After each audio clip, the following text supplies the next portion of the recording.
Hello，亲爱的朋友，你好，欢迎你来到 JC 的塔罗牌占卜频道。那种双向奔赴的爱情，就是你宠着我的小情绪，我心疼你的不容易；是你打游戏的时候，却从来不会忽略我；或者是我有异性朋友的时候，也绝对不会去搞暧昧；是你工作的时候，我从来不要求你1秒要回信息；而在我情绪低落的时候呢，你也会始终陪在我的身旁。两个人拥有彼此的关心照顾，两个人可以同甘共苦，可以互相体贴迁就。而且如果我们是远距离，大家即使不在对方身边，各自做着各自的事情，但都会彼此挂念，也许也是会遇到一些距离上面很多现实的问题，但是在遇到这些困难的时候，我们会一起去面对解决。当我们有隔阂的时候，我们双方也可以耐心的沟通去解决，然后慢慢的磨合，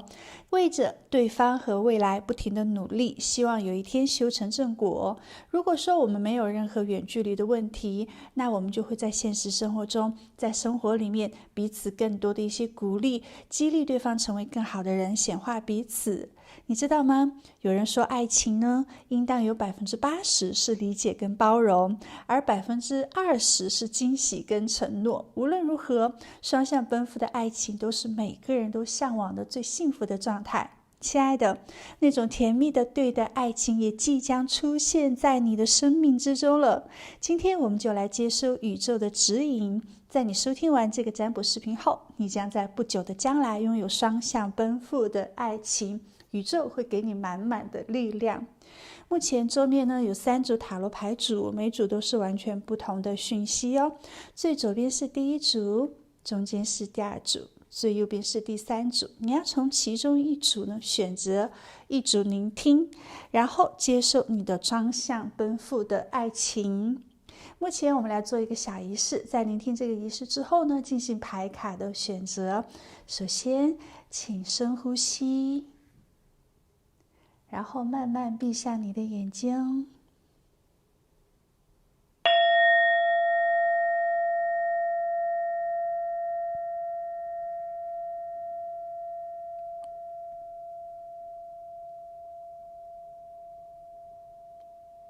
我们在心中询问宇宙，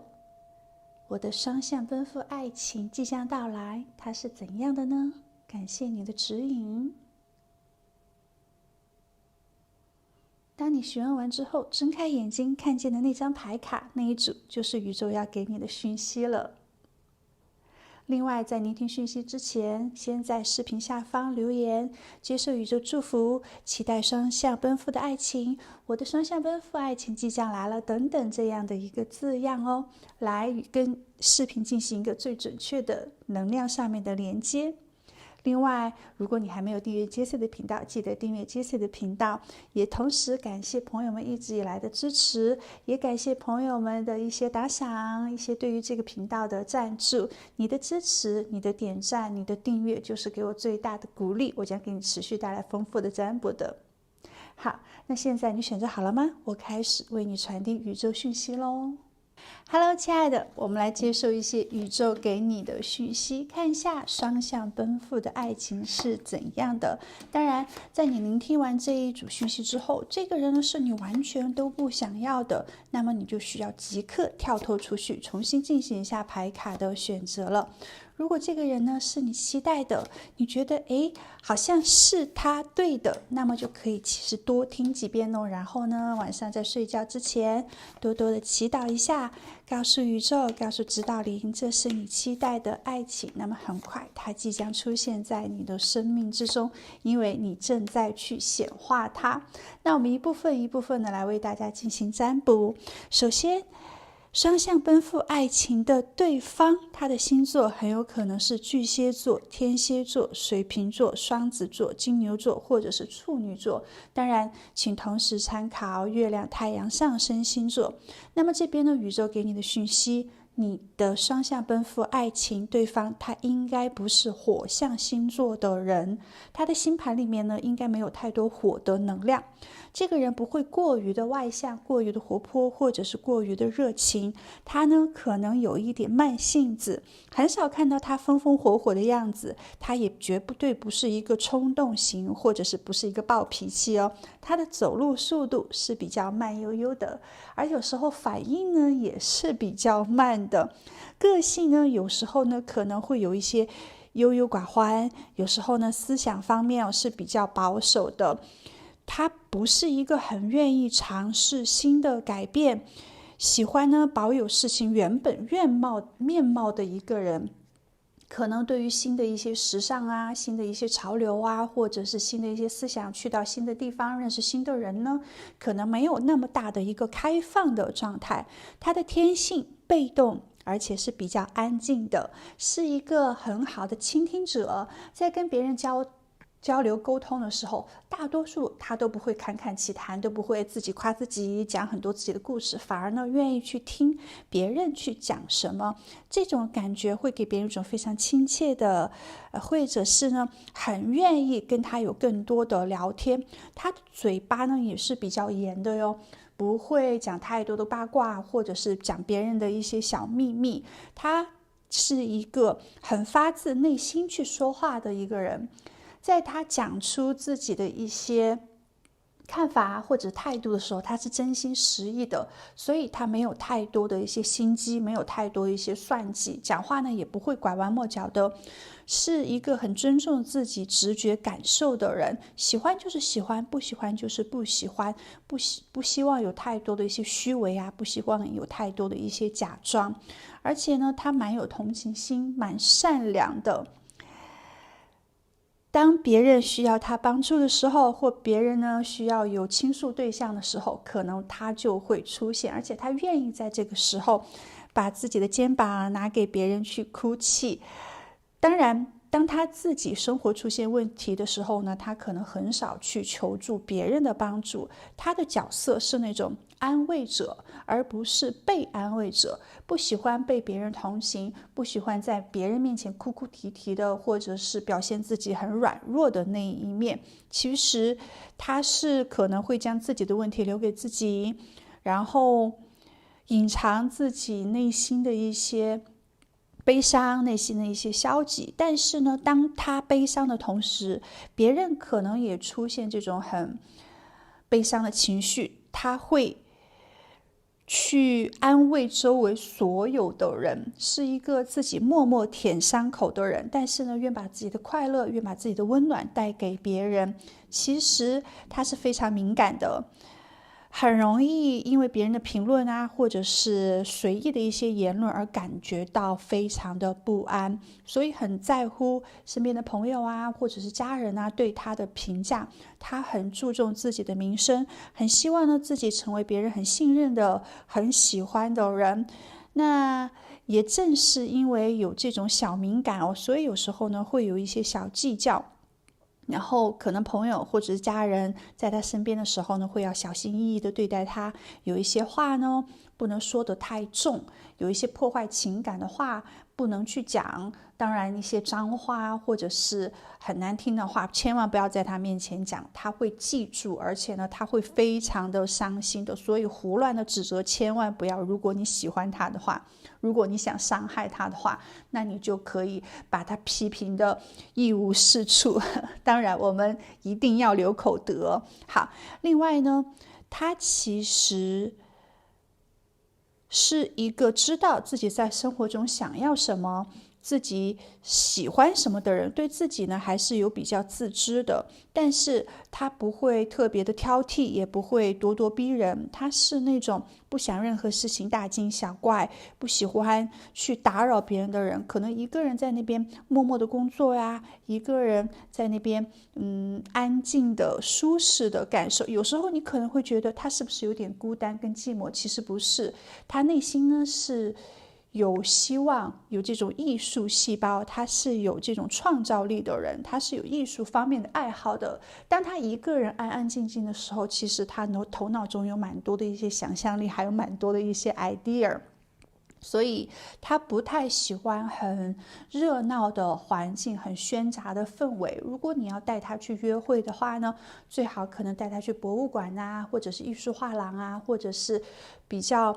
有艺术氛围的咖啡厅啊，有品味的地方。不要带他去酒吧，或者是那种很游乐园这些非常热闹的场合。然后他蛮喜欢收藏艺术品或者是工艺品的，他喜欢自己的家里面挂很多画啊，或者是有很多艺术方面的摆设，并且呢，他对时尚也是有天生的这种洞察力的，所以是一个很懂得穿着的人。但是他的穿着并不是很夸张很高调的那种，而是呢他知道什么样的颜色适合自己，什么样是既低调看着呢又很舒服的状态。如果他是从事艺术行业的话呢，他应该做得比较好。另外呢，他也可能会去写一些字啊，或者是做一些创作。他是一个比较想象力丰富的人，如果他是在写字这个行业里面的话呢，他应该是一名充满浪漫跟幻想的虚构小说的人。另外，他有很强的家庭观念，他比较孝顺，而且呢，他喜欢待在离家很近的地方，或者是跟自己伴侣很近的地方，他不喜欢远距离的恋爱。他其实从小认识的朋友也蛮多的，但是呢，一旦恋爱之后，他会把自己的爱人放在第一位，并不是一个朋友至上的人，而是爱情家庭至上的人。在可能跟自己的恋人出现一些矛盾，或者是出现一些想法不合的时候，他应该不会有太多的生气，可能会有一些不满的情绪啊，或者是会有这种愤怒，但是呢，他是会克制自己的，希望两个人可以更多和平和谐的去做一些交流跟沟通，所以很讨厌去吵架。他其实外表有时候会显得有一些比较弱，或者是没有太过于的刚硬，不是一个很有脾气的人，但其实呢，他的内心是非常的坚强的。他是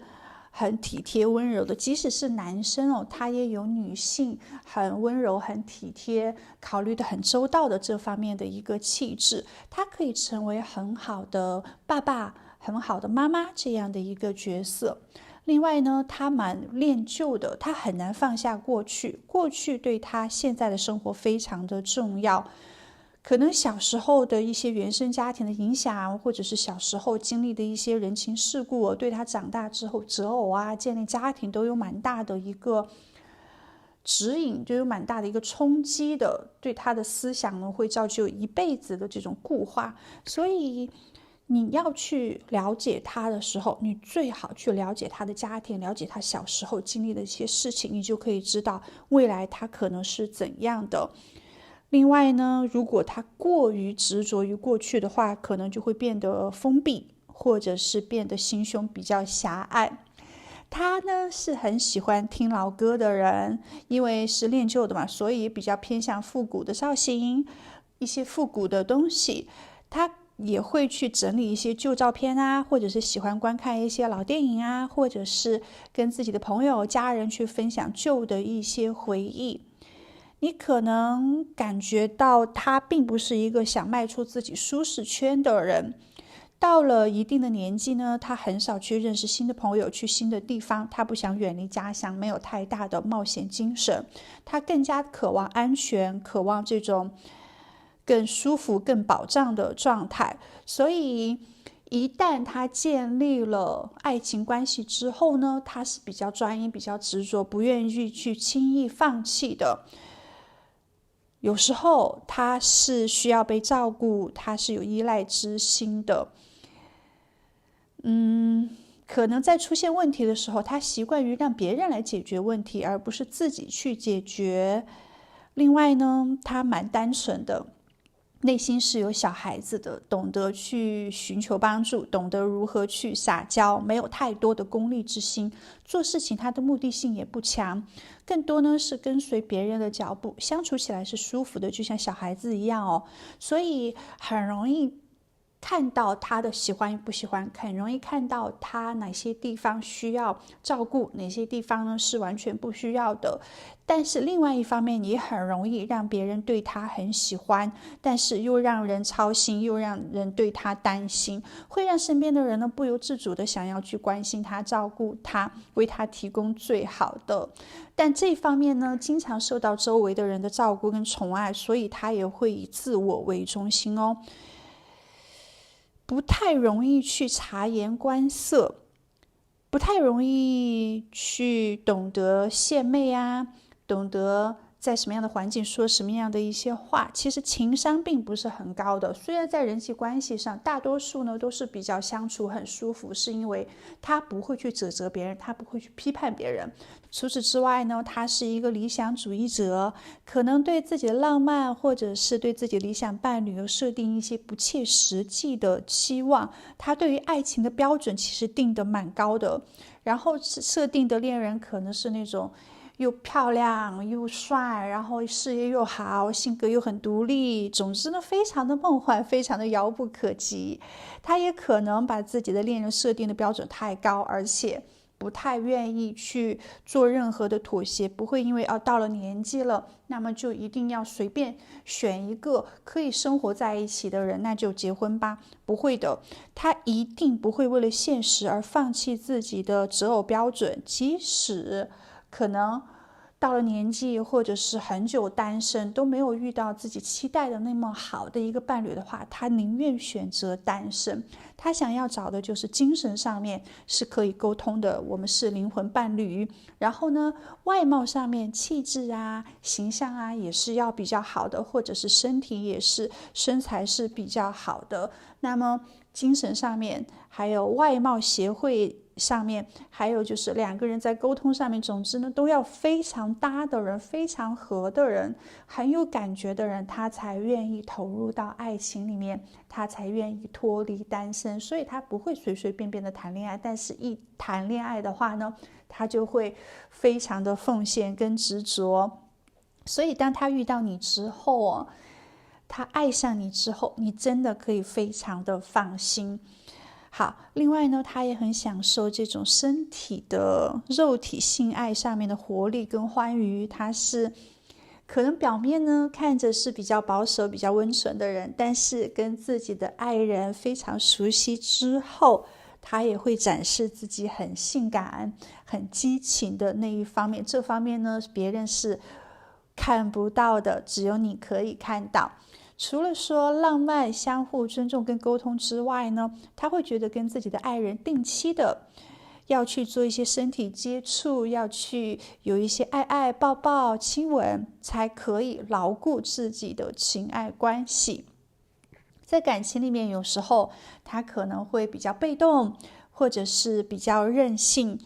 有时候可能呢没有办法去表达自己的想法，所以让对方也许会产生一些误会。也许有时候他说话会心口不一，也许有时候呢他很少主动去讲一些甜言蜜语讨好别人的话语，但并不代表他不爱你，他可能更加会去做一些实际性的动作。另外呢，也许有时候他会有比较强的控制欲，比较强的占有欲因为他是有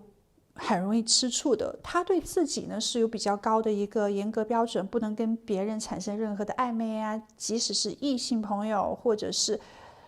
都保持一定的距离才是好的。所以对待自己的恋人呢，他也有这样的一个要求，你不要去搞暧昧你不要跟别人就是没有距离感恋爱之后就不要有太多的一些社交，不要去太多的一些玩乐了，因为单身是单身的状态，恋爱呢那就一定要有恋爱的状态，不然他会给你造成精神上面的一些折磨的。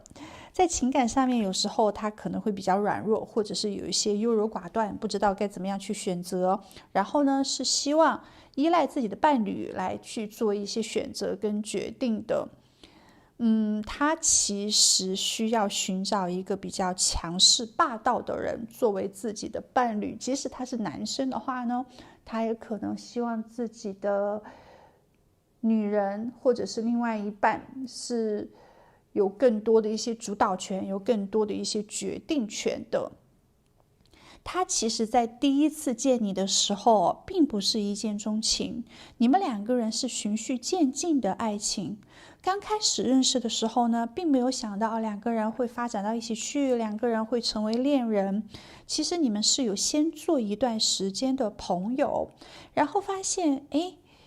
好像还聊得蛮来的，有说不完的一些话，思想上面呢也是可以沟通，而且可以非常坦诚的交流讨论。你们是同一个频道的人，你在他面前可以非常的真实，他在你面前呢也不需要有任何的一些伪装。第一次见面的时候呢，就感觉看着是非常舒服的，没有到看着对方的容貌就很惊人的那种，只是好像任何事情都是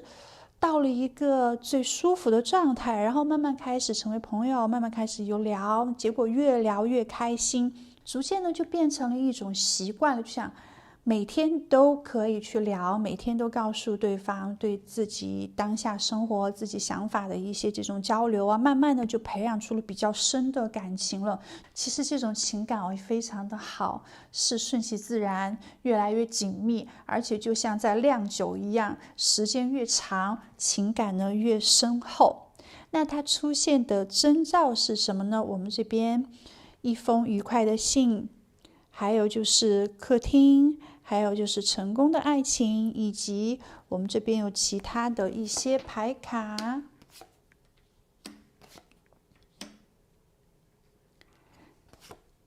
接下来接受宇宙给你的另外讯息。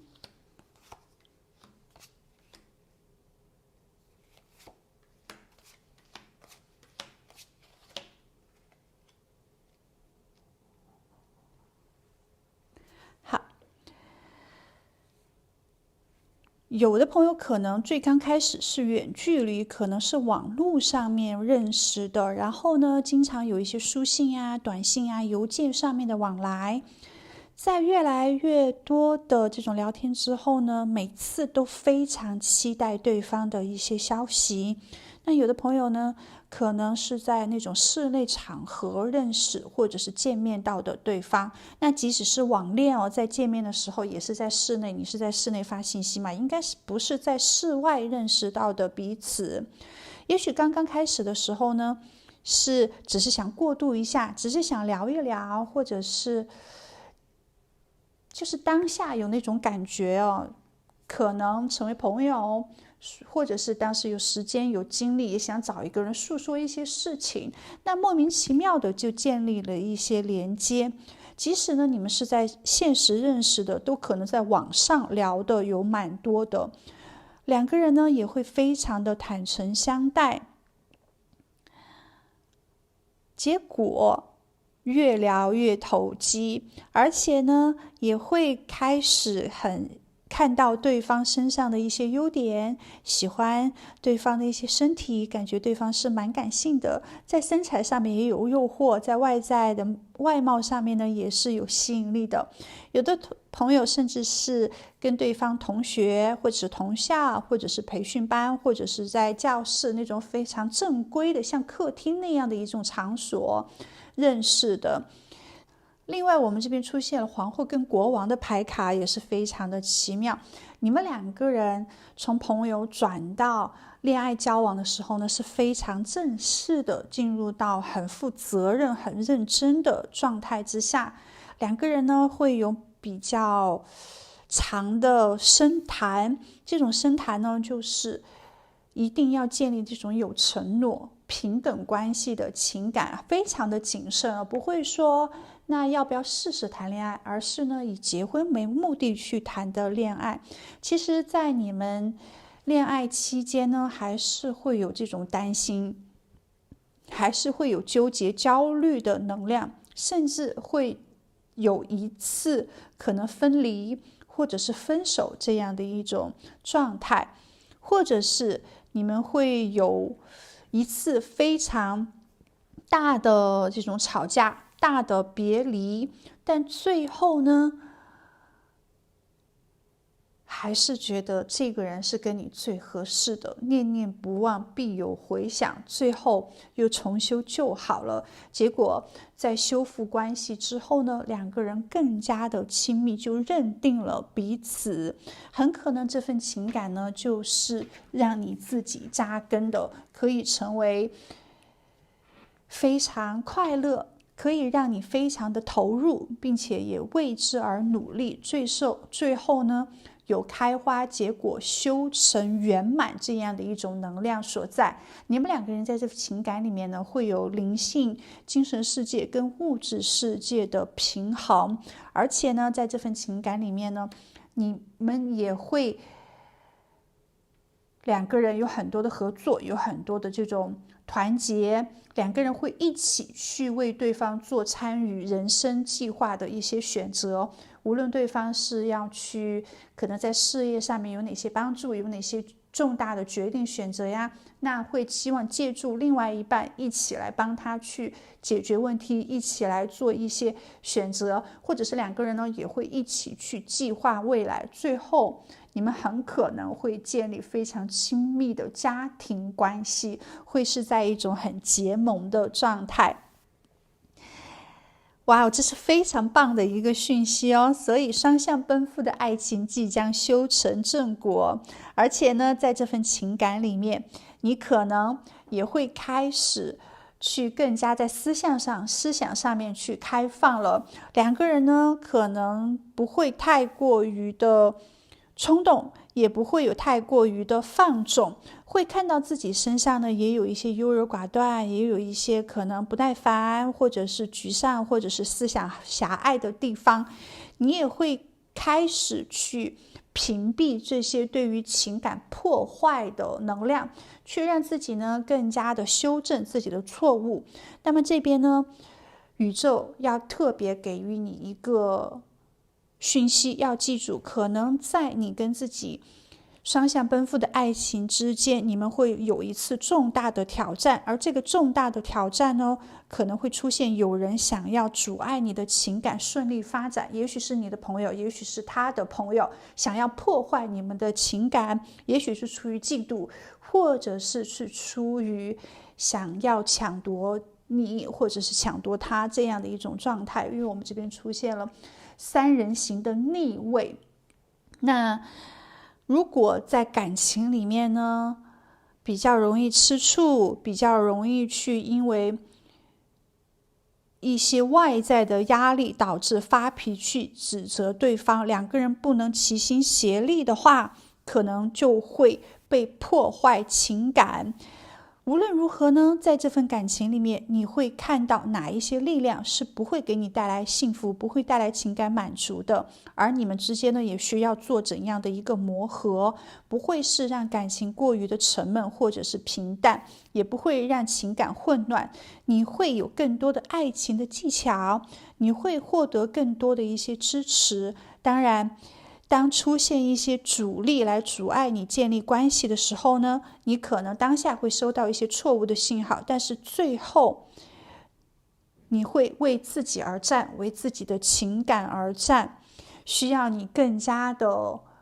有智慧，需要你更加的理智哦，不要太过于凭当下的这种感觉胡思乱想了。记住，你跟你双向奔赴的爱情，你们是一条船上的人，不要因为别人而让你们之间不团结了，这个非常重要哦。一旦这样的一个关卡过了之后呢，你们的关系会更加的密不可分。非常棒，宇宙给你的讯息。那么还有一条就是关于时间上面的信号。目前呢，我感受到在224天之内，你将和自己的双向奔赴的恋人相遇哦，所以也是不到1年的时间，敬请期待哦。在这段时间里面呢，你可以好好的先让自己的生活更加的稳定，更加的舒适，更加的美好。这样呢，当他出现的时候，你就可以把自己的幸福分享给他，你就可以把自己的快乐也分享给他，建立更加美妙甜蜜的关系了。好，那我们今天的占卜就到这里，祝福你情感甜蜜，我们下一期再见喽，拜拜。亲爱的，我们当下就来接受宇宙给你的讯息，来跟你的双向奔赴爱情进行连接。那今天呢，我们将看到他的性格，他的爱情观，你们是怎么样相遇的，在什么时间点相遇呢？在相遇的状态又是怎样的呢？我们来通通的领取一下。当然，如果在你领取这些讯息之后呢，发现这个人是你不想要的，那你就赶紧退脱出去，重新进行一下牌卡的选择。如果是你想要的，那么就希望你多聆听几遍了，然后晚上在睡觉之前多多的进行一下祈祷，告诉宇宙守护天使，你已经做好准备，等它出现了。我们现在呢，一部分一部分来大家解读。首先来看一下双向奔赴的爱情，他的星座是怎样的？他应该是摩羯座、天秤座、巨蟹座、双子座、狮子座，或者是他的太阳、月亮、上升星座是摩羯座、天秤座、巨蟹座、双子座、狮子座。这是一个比较现实主义的人哦，他没有太多的一些幻想，也不会把情感啊、事业呀、理想化。这是一个比较脚踏实地的人，他很善于理财，也非常的有事业之心，并且呢是很有创新精神的人。目前看到呢，他希望自己人生挣取足够的金钱，自己的事业获得成功，生活是追求品质，是追求质量的，不是一个浑浑噩噩没有太多梦想随遇而安的人，是很有上进之心的。而且这个人呢，对于新的一些时尚啊，或者是新的一些前卫的想法呢，都还是蛮有态度的，不会是一个固步自封的人，也不会太过于的思想守旧、传统跟保守。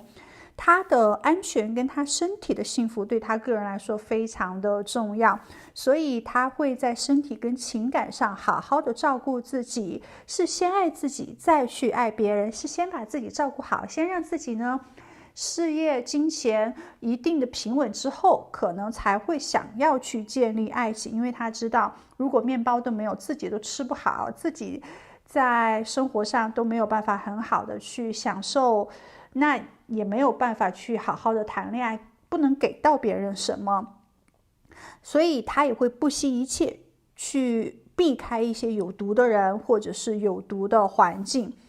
在自己的人生方向上面呢，会不断的利用任何的机会，或者是创造任何的机会，或者是面对所有挑战，去迈向更美好、更繁荣的未来。同时呢，他也会向有需要的人去伸出一些帮助的，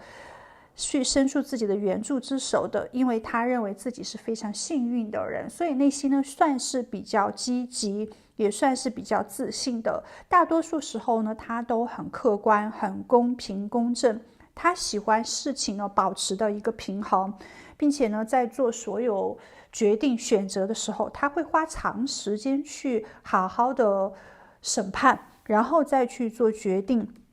很少看到他随意的去做出一些错误的判断，也很少看到他风风火火或者是太拖延的一个样子。没有强迫症，没有拖延症，比较守时，也不会太过于的冲动，是懂得控制自己的情绪。大多数的时候呢，他都会用头脑去做一些逻辑思考，去做一些判断。有时候你会觉得这个人比较冷酷的，因为他不太喜欢表达自己的情感，可能他的表情呢不会太过于的笑容灿烂啊，也不会优柔寡欢的，是一种不愿意去把自己真心的一些想法、态度展露在面部的状态。可能他的表情是比较认真，或者是比较严谨的。这个人呢，很讲究原则，很有自我的一些规矩，并且非常忠于自己的原则。他是一个心理比较健康稳定的人，在所有的这种情绪啊，或者是关系之中呢，都寻求到一个平衡。他需要幸福和谐的这种伙伴关系，才会感觉到非常的好。一旦关系出现这种失衡啊，或者是有人付出多，有人付出少的话呢，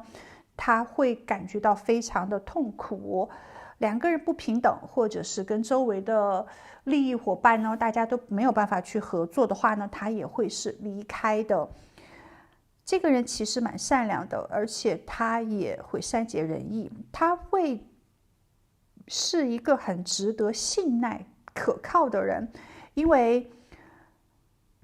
他关心别人的利益，他也关心自己的利益，是比较讲究价值感的。如果自己做的这个事情不会产生价值，没有目标性的话呢，茫然他不会去做的。包括在感情上面，如果自己喜欢的人跟他最后可能不合适，或者是两个人有很多的冲突点的话，即使很有感觉，他也是不会去做太多的一些动作的，因为他一定会去做一些有意义的动作，一定也希望这个结果是比较好的。可能他没有办法去预判两个人能否进入到建立婚姻之中，但是他可以预判呢，两个人进入的爱情可能开心或者是不开心，磨合的东西多不多。如果磨合的太多了的话，如果有太多现实的一些障碍的话呢，他可能也是会放弃爱情的，比较现实嘛。还有就是他比较自律，那可能在生活习惯上面呢，会有比较好的一些习惯，不会太放纵，不会可能有过于熬夜啊，或者是贪杯啊，或者是喜欢玩乐啊。他更多希望自己做的事情呢，是可以建立美好的未来的。所以这一点呢，就感觉他是一个心智比较成熟的人，而且呢，他也会不断的去做自我的检讨，去不断的自省，然后让自己做出改变。如果当下自己的生活境况是不好的，那么肯定他有做错。其实他的优点远远大于他的缺点哦，这点很好。还有就是他很喜欢商业，很想要去做生意，也热爱房地产，也热爱一些投资，希望对于金钱呢是蛮喜欢的。因为收获到足够的金钱，就可以让自己足够的安全，就可以让自己享受好的生活，也可以给自己的家庭，也可以让自己呢养家糊口，那也可以让自己可能遇到很优秀的对方。但他有自己的缺点，就是他的脾气蛮大的。这个人他必须要学会控制自己的脾气，他不生气的时候一切都还好，但一旦遇到有些事情超出他的原则的话，他的脾气会非常的大。其实他对别人蛮好的，所以他理所当然觉得别人也应该跟他相同的去重义气，互相往来。但并不是每个人都将心比心的，所以有时候他会以对自己严苛的要求去严苛要求别人，那这样呢就会让他显得有一些斤斤计较，不是特别的这种宽容大度了。有时候会觉得他的气度有些小，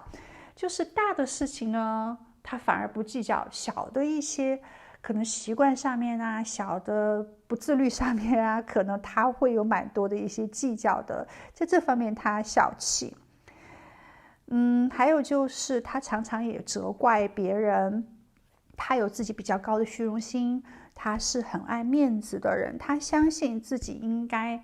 比实际情况看起来好很多。表面你看到这个人可能没有太多的一些计较，但实际呢，他的内心都是已经记下了。他其实蛮自信，因为他相信自己不断的去提升自己的修养，不断去提升自己的能力，所以他会觉得自己非常的有魅力。但是过于的自信呢，就有点自负了。有时候他会觉得每个人对他都蛮有兴趣的，所以他只想谈论自己感兴趣的话题，而且在跟别人交流的时候呢，他通常都是会去谈论自己。然后一旦别人交流到别人，他不是一个很好的倾听者，而且一旦别人交流到他不喜欢的话题，他可能就把这个话题会转回来，转到他自己有兴趣的上面，所以他会夸大其词，他也会去夸大自己的重要性，他也会去吹嘘自己可能一些比较牛的一些事情。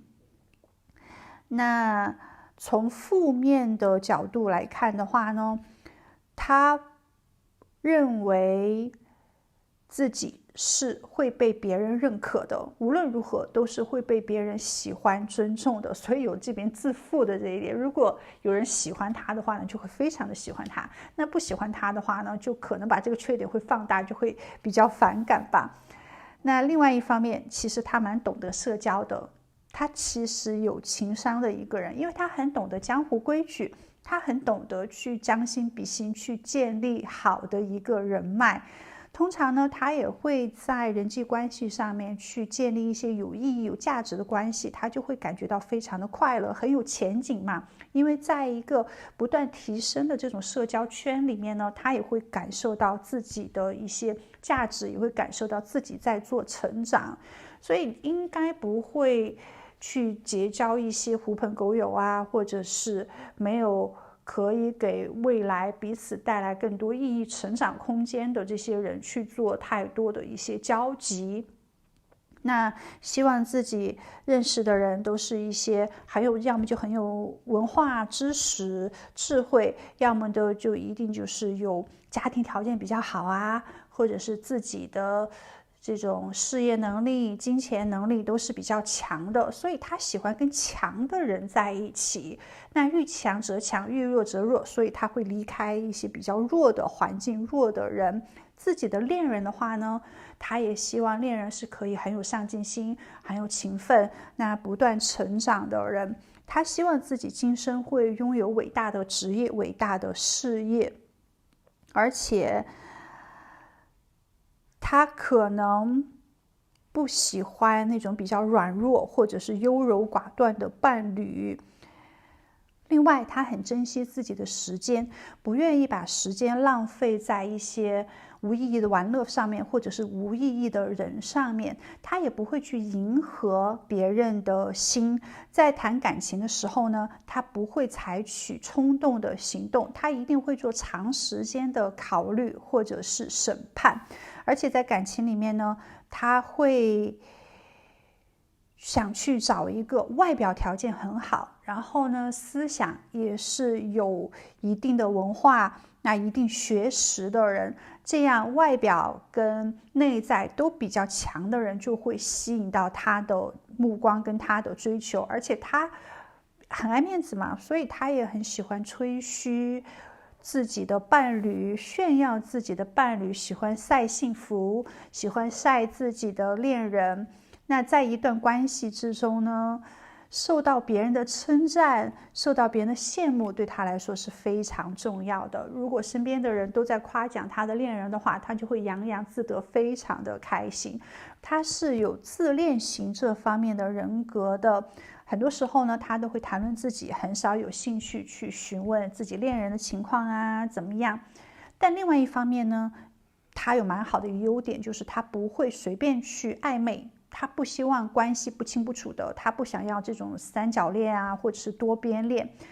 他可能更希望跟对方先成为朋友，再发展成恋人。而且在情感里面，他也并不是那种很恋旧的人，不愿意旧情复燃。那离开了、分手了，就断得干干净净的，不会再给彼此任何的一些机会再去复合，因为正所以离开就代表不合适，那为什么还要跳回到曾经的那种循环里面呢？所以对他来说，关系一定要明明白白的，不要含糊不清的。而且他觉得在感情里面，要么就全情投入，要么就努力建立这种承诺持久的关系，要么呢就各自的安好，各自的祝福彼此就好了。合适那我们就一定要走下去，不合适的话那就赶紧分。另外呢，在人际关系上面，他不是很喜欢八卦呀，或者是抱怨啊，或者是背后说别人的坏话，不喜欢这种不忠诚的行为、不忠诚的语言。而且他对自己的恋人也是有很高的标准要求的，希望自己恋人也是很成熟、很有坚强的意志、很勇敢、很纪律严明，也是很有规矩原则的。他被那种很聪明的头脑或者是有刺激智慧的对话所吸引，他希望自己的恋人也是具有出色的沟通能力。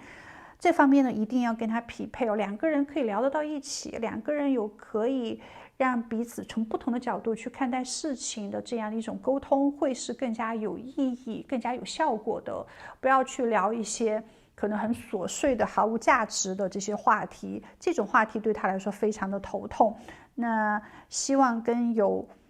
智慧文化的人进行连接，希望自己的恋人是一个很有趣并且非常聪明的人，不要是那种很懒惰、很懒散，或者是只有这种肤浅的外表，很漂亮啊，身材很好，但是没有办法说话的人也是不可以的。因为外表呢是可以修改的，那通过时装、通过整容、通过运动，怎么样都是可以越来越美好、漂亮的。但是呢，如果不喜欢读书，不喜欢思想上面去增加文化的话，那再怎么样都没有办法去做修正。而且呢，即使对方很有钱，非常的富有，但是在语言上面没有办法沟通的话，智慧上面没有办法达成一致的话，也是没有办法吸引到他的。没有头脑，再多的钱也打动不了他。在情感关系里面，他也特别讨厌欺骗，他是一个不太容易信任他人的人，对于很多事情他都会反向思维，会有疑问号。而且呢，他也很容易看穿谎言，因为他非常的聪明，他逻辑思考能力比较强，所以他讨厌别人去利用他呀、诱惑他呀，或者是有任何的一些隐瞒。这样的话，他会宁愿保持单身。其实他非常重视家庭价值观，希望两个人在恋爱之后对彼此都要保有现实的一些义务，两个人呢都要去一起建造未来，不去放弃梦想。一旦遇到自己合适的人，他就会全情投入，把自己的感情投入到一个篮子里面，并且两个人共同的去创建生活，表达深刻的这种承诺。他其实很希望在自己年轻的时候就安定下来，组建自己的家庭，先成家再立业。他希望在情绪情感上面稳定，在自己的这种感情上面稳定之后，他就可以把很多的时间精力投入到自己的事业之中，这是他的一个期待。其实当他在第一次见到你的时候呢，他就觉得你有很好的潜力，你应该是一个很懂得实事求是的人，也应该是一个不太会去理想化、幻想化爱情的人，是比较实际现实的。他在跟你有一定的接触之后，会觉得你是一个心智也比较成熟、自信的人，并且呢，也会有自己比较传统、保守的这种态度。在感情上面，你可能并不是一个很浪漫的人，很会花言巧语的人，但是呢，你的爱应该是很真诚，应该是也比较深沉的。所以在见到你之后，他会觉得很满意，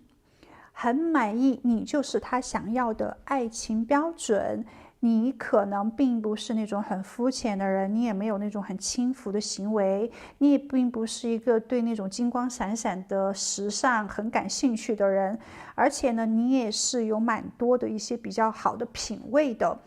感觉你并不浮夸，感觉你的智慧是有的，而且你从小受到的教育是好的，你是比较有古典美这样的一个能量所在的。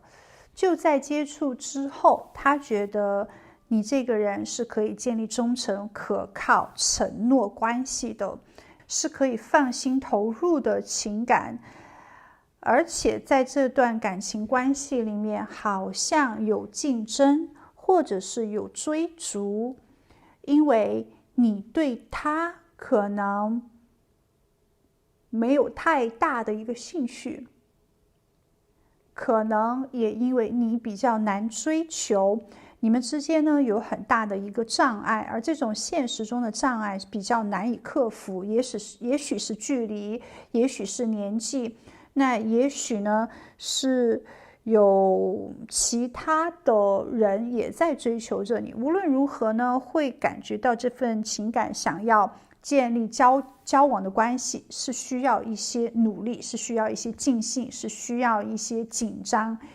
竞争的，但是对于这种竞争呢，他很有兴趣，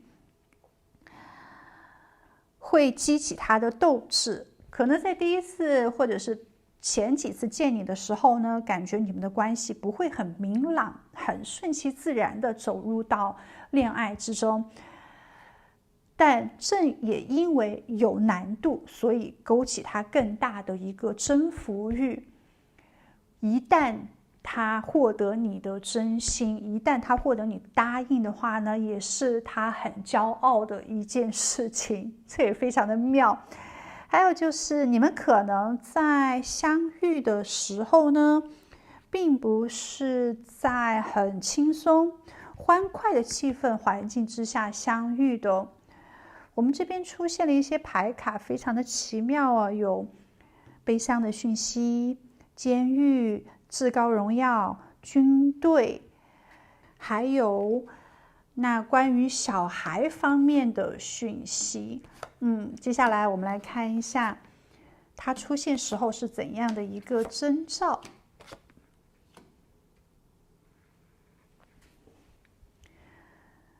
对于有的朋友来说，你们可能是在网络游戏之中认识的，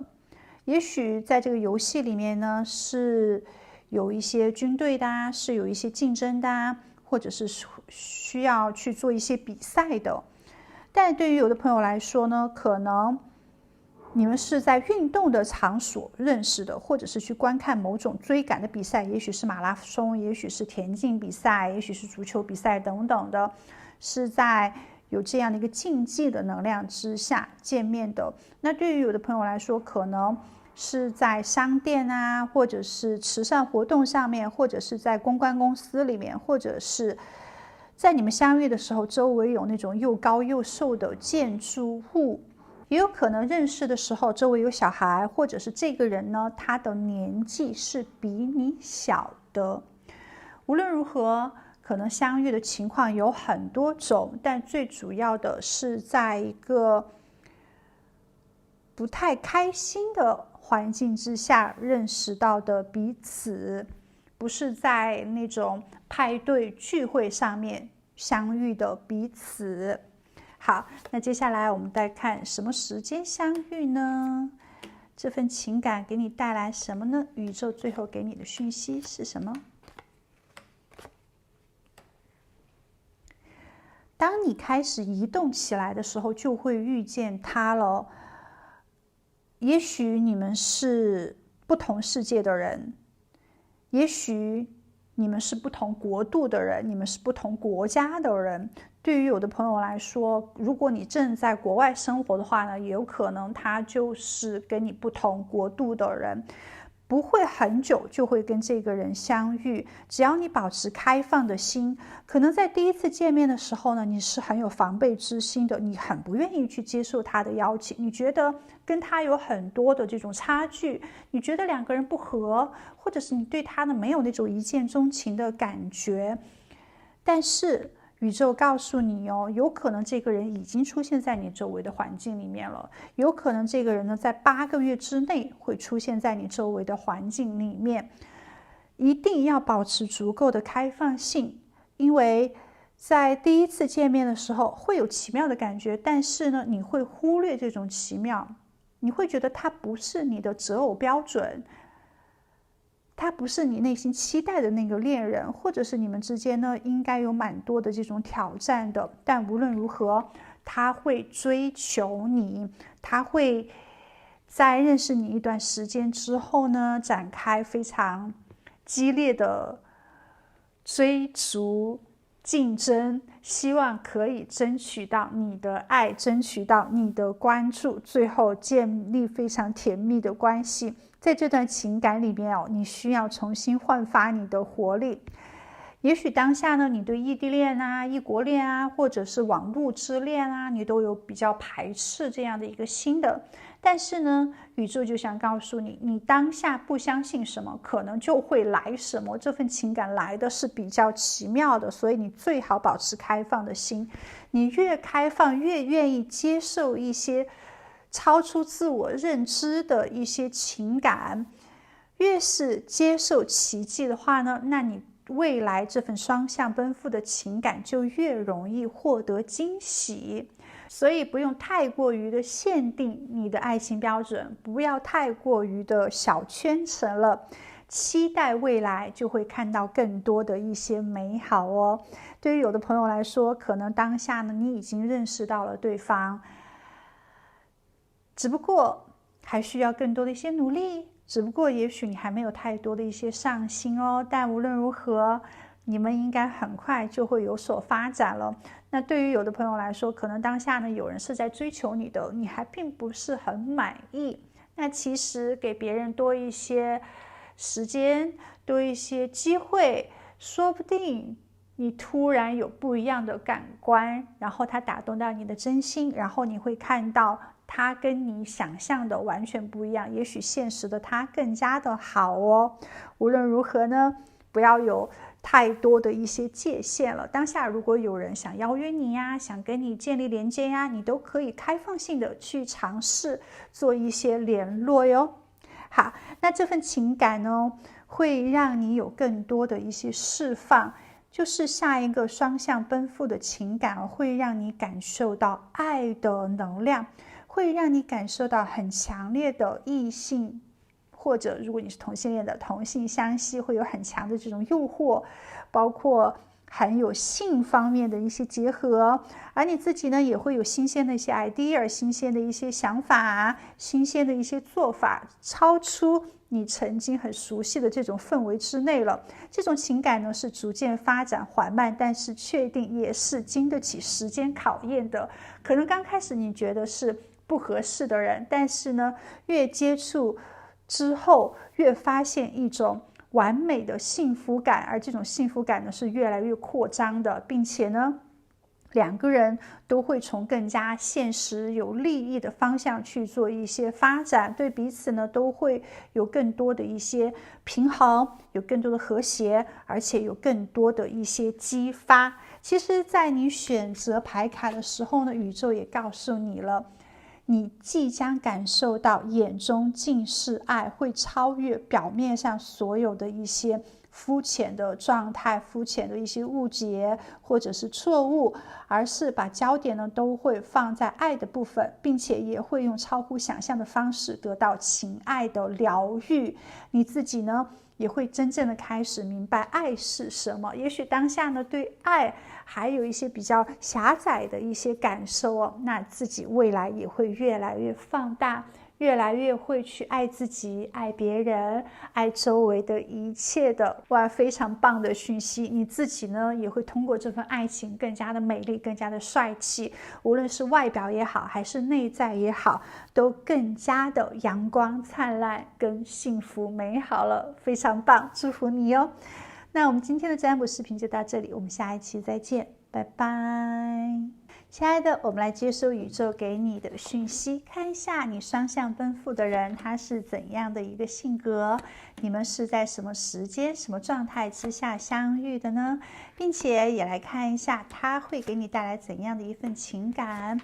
来，我们来接受一下详细讯息。当然在你听到这些讯息之后，如果这个人完全都不是你想要的，那你就赶紧退脱出去，重新进行一下牌卡的选择。如果他就是你想要的爱情，两个人呢也是比较合拍的，那你就可以多听几遍哦。然后在晚上睡觉之前呢，进行一些祷告，告诉宇宙你已经准备好来接受这份新的爱情了。那我们一部分一部分的来听。首先呢，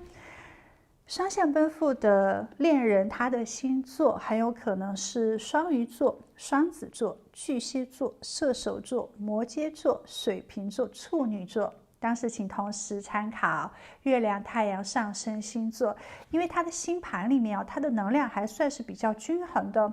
水、风、土、火都有，只不过火的能量呢会少一些，不会是特别高调外向的人，但是呢也有自己比较阳光活泼热情的那一方面。这个人哦，他可能害怕一成不变的生活，希望呢自己不要跟随大众的步伐，他不会认为大众对于幸福的这种定义就是最对的，他不会认为一定要有很高的权利啊，或者是很成功的事业，或者是要有很多的金钱才会获得幸福。他会认为找自己喜欢的事情做，做一个自己适合的工作，这种幸福感呢，远远大于找一个可能工资很高，但是呢自己不喜欢的事业来得好。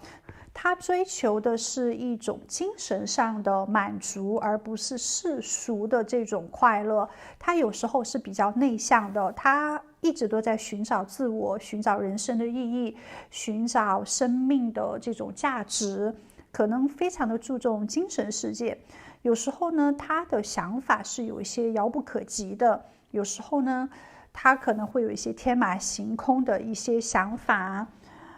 感觉他不是一个特别接地气的人，不是跟当下现实的这种物质、金钱、社会太过于的亲密，不会是金钱至上的。另外，他非常注重自己的隐私，非常注重自己的想法，他是一个比较独树一帜的人，就是大众在想什么做什么，他可能就会背道而驰，是比较有反叛之心的。另外，他有时候会以一种恐惧的眼光去看待当下的世界，他有社交焦虑症，有时候是缺乏一些自信的。其实他内心非常的善良，非常的有爱的能量，但是他看到当下发生的战争啊，他就会非常的伤心，不知道人类在干什么。然后看到很多人就在出卖自己的朋友，为了获取一些利益，获取一些项目，他会非常的难过，会觉得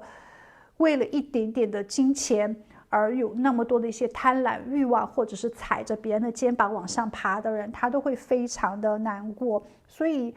他很不愿意去接触一些有富有的人，或者是接触一些事业成功的人。很多人可能会觉得一些成功的商人是比较崇拜，是比较敬重的，但是对于他来说，他会觉得这些成功的商人都是无恶不作，或者是让别人变穷之后才会变富有的。所以他会有自己不同的一些想法，甚至有时候呢，可能跟一些人相处的时候，他会感到非常的尴尬，甚至说害怕，不愿意去扩展自己的人脉，更喜欢一个人待着，更加的自由自在，在自己的小圈子里，在自己的这种精神世界里面呢，他会更加的觉得满足。其实他很喜欢学习，喜欢去学习更多的一些技能，学习更多的一些文化智慧。很多时候呢，他都是希望不断的去参加一些培训班啊，希望自己可以一直扮演学生这样的一个角色。这样的话呢，他就可以逃避责任，不用跟社会去做太多的一些连接了。他很害怕离开自己的舒适区，或者是在认识新的人的时候呢，他也不知道去讲什么，他绝对不会主动去社交的一个人。他其实蛮聪明的，而且呢，他也喜欢读书，他也有良好的这种教育，他其实也精于做一些逻辑方面的思考，但是他的语言沟通能力并不是很强，不愿意去可能尝试一些新的事物啊，结识一些新的朋友啊，去参加一些派对啊、活动啊，去热闹的场合啊，这也是不太想要的。他也没有想过去展示自己的感受，展示自己的想法。这个人呢，在情绪上面其实是比较敏感的，但是外表呢是比较坚硬的一个外壳一样，就是看着他好像百毒不侵哦，任何事情都是云淡风轻的，但其实内心呢已经是热浪澎湃，或者是已经有很多的一些反应了。但会给别人一种比较冷漠或者是疏远的感觉。即使是跟自己熟悉的朋友，他可能也会很少去手牵着手啊，或者是挽着对方啊，或者是拥抱对方啊，这种行为呢是比较少的。跟别人之间呢，永远都是有一点点的距离感的，即使可能跟好朋友坐在一起，中间呢也会隔着一些距离。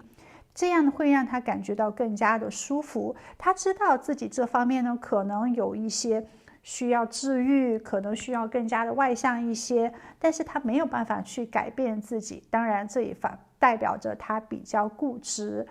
他的内心常常是充满了一些悲伤，因为他跟现实这种物质世界呢一直在做争斗，所以有时候呢他可能有一些喜怒无常，比较情绪化，但有时候呢也会给别人一种很神秘的感觉，总是神出鬼没的一个人。但他真的是一个很好的人，他不愿意去假装自己，他不愿意去拍别人马屁，他不愿意去做一些违心的话、违心的事情，他都是从爱的这种基础出发的。其实是一个比较追求精神世界爱的力量、奉献、关怀的人。在感情关系里面呢，他也是非常的 peace， 非常的和平。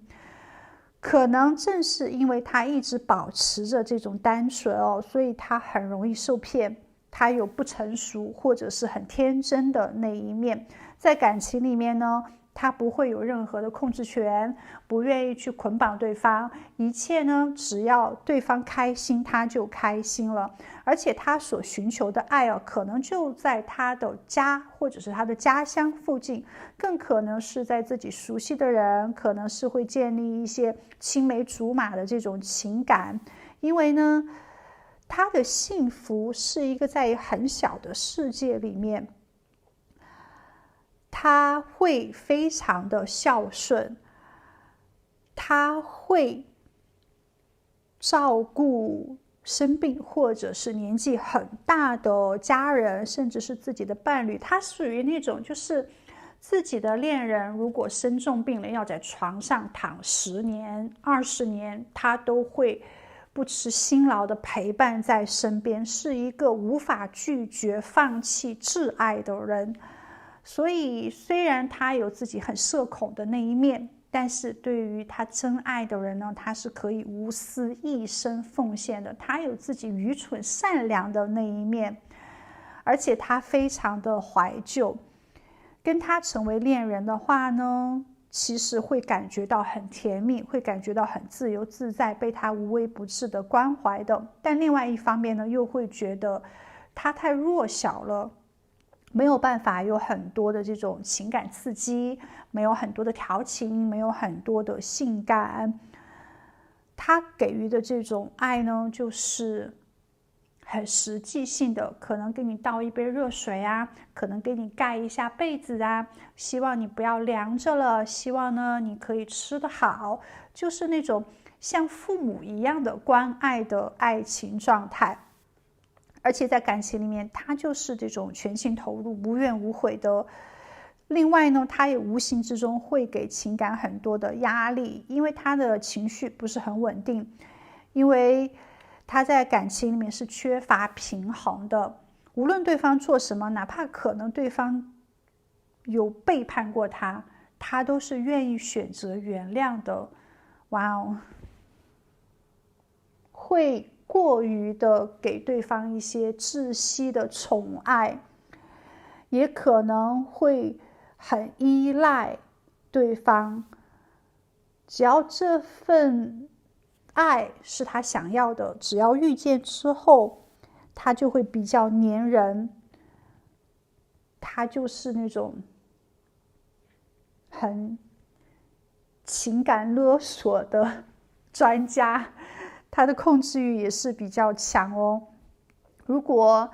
你也是那种在感情里面很黏对方的人，那你找到他就对了。他的家庭价值观是非常有意思的，实际上他是一个很恐婚的人，他害怕结婚，因为觉得呢，结婚建立家庭之后，可能就会让自己像家里面的这种囚犯一样，然后呢，自己要去养家糊口，然后呢，自己要花很多的时间心思陪伴家人，然后可能呢，这种婚姻就变成了沉重的负担，是坟墓而不是祝福。但另外一方面，一旦他结婚之后，他是可以一次一次原谅对方的背叛而不离婚的，所以他在这方面是很失衡、非常纠结的。而另外一方面呢，他也会觉得不一定人生一定要有小孩，一定要建立家庭，不希望自己被婚姻所困，所以要么就有，要么就无，要么就仅仅是谈恋爱。那就是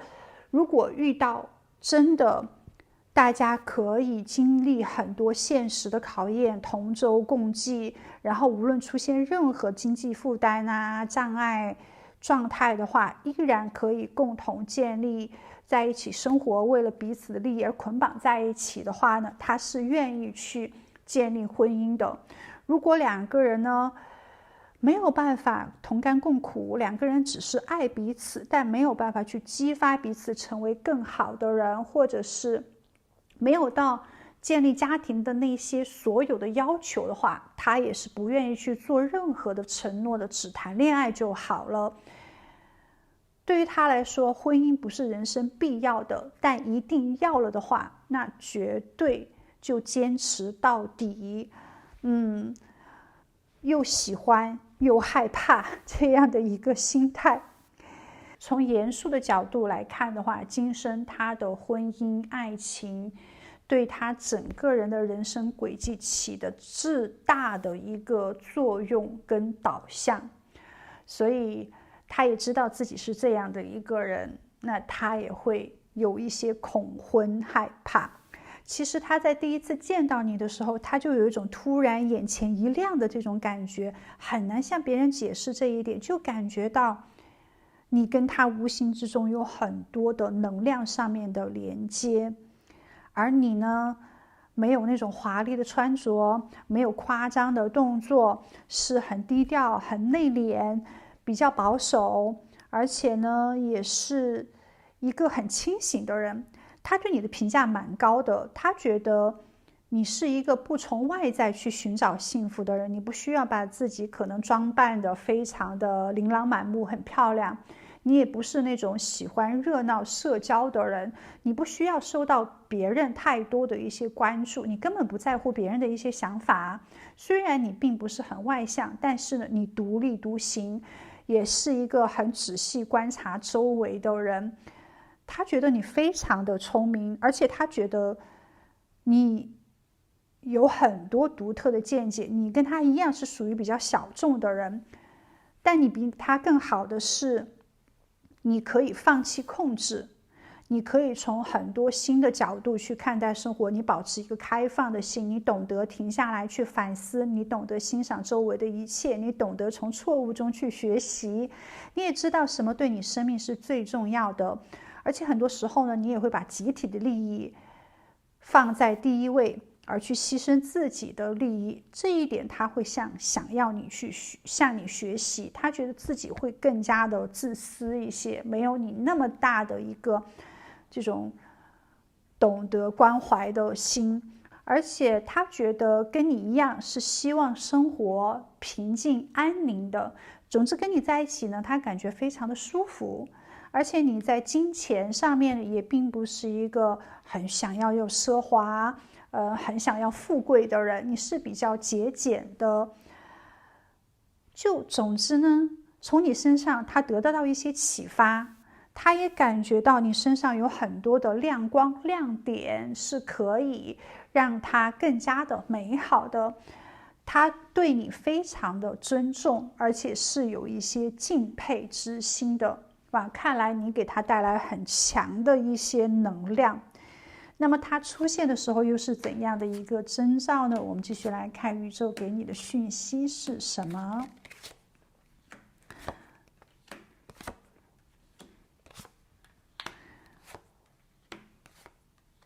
在他心中你有很高的地位哦。